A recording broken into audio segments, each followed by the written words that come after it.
Leos, welcome to your July of 2016 Sidereal Astrology forecast. I'm Athen, and this is for Sidereal Astrology. If you are new to the channel, be sure to check out the link down below because the signs are different. All right, so Leo, this month we're going to look at the most important astrological events in this video.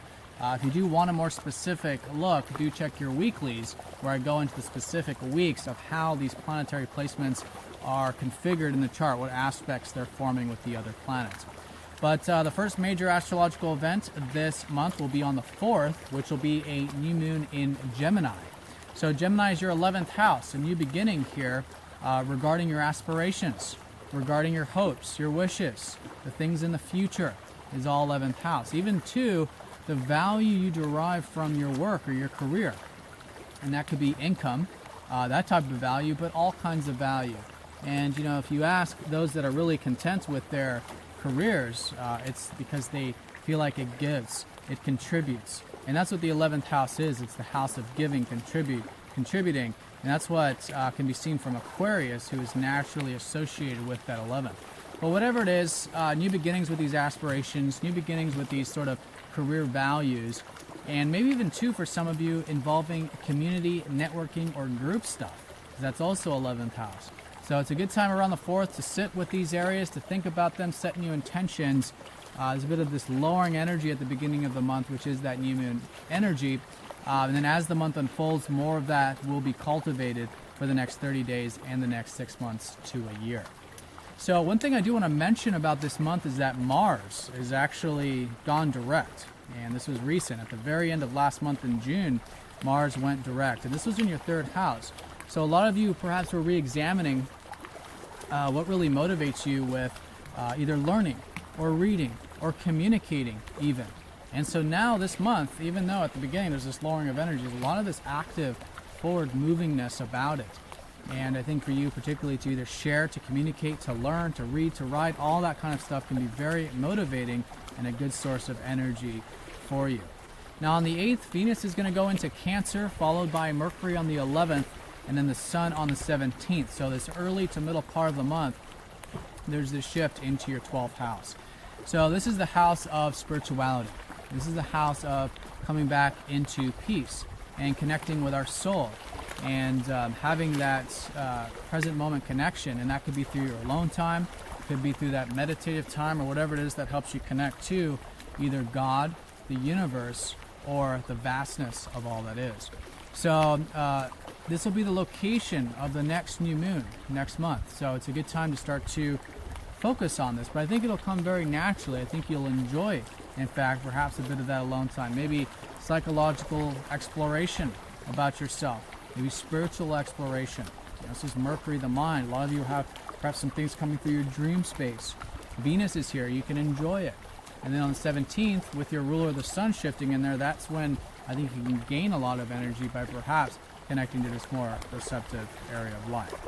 So that's going to be the shift. Then on the 17th as well, in fact, we have Mars trining up to Chiron. So there has been this healing regarding this motivation and all this stuff moving forward with your communication or with your mind, your intellect, the reading, the writing, the sharing.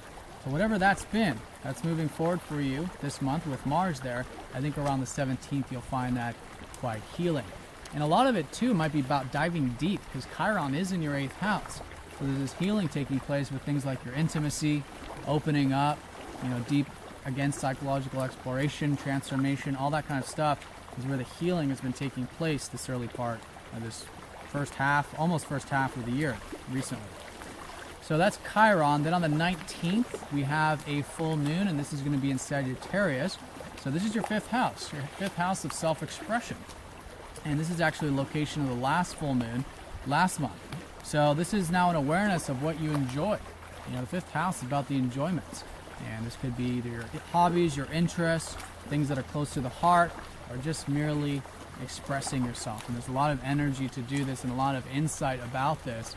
And even the sort of status check of seeing how things are going in your life regarding your enjoyments and what's working, what's not, what you can let go of that isn't, or modify what isn't, and continue to cultivate what is with these things that are close to the heart.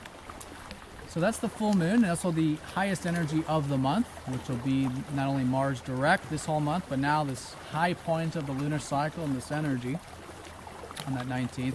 Then on the 21st, Mercury goes into Leo, your sign, followed by Venus on the 24th. So this roughly last couple weeks, or roughly last week of the month, we do have this shift. And this is going to be where I think you guys will start to feel that. Although things are still about this alone time or working behind the scenes or whatever it is, relaxing, this last week you'll probably find your mind is more on your goals, your drive, your desires, yourself. And I think those are great ways to think about things. You know, think about how you can work with these daily things in a practical sense of pursuing your goals, pursuing your desires, and these things that are important to you. And I think you can enjoy that too. This last week going into August, some of you might be sprucing up, maybe going to the salon or that kind of a thing, feeling good, looking good with Venus in that first house, maybe a bit more of that social energy as well. So that's the last week, and then the last aspect or major event going on this month will be on the 29th, and this is going to be Uranus going retrograde, and this is in that 8th house. So with all this deeper intimacy and stuff I was talking about, Uranus has been here for many years, and this has been helping you free this up. Find the freedom of openness, of vulnerability, of trust, you know, all these very deep areas of life. And it's not just in interpersonal relationships, although it often is. It's with ourselves, you know, and having that openness can be very freeing. So reflecting on that, however that's manifesting for you personally, also reflecting on these deeper sides of life for about the next 6 months from the 29th onward, but I think you'll find that shift of perspective about all that stuff around the 29th. All right, so Leos, thank you for watching. Like I said, if you do want a more specific look, do check out your weeklies. But hope you guys have a fantastic month, and I'll see you all next time.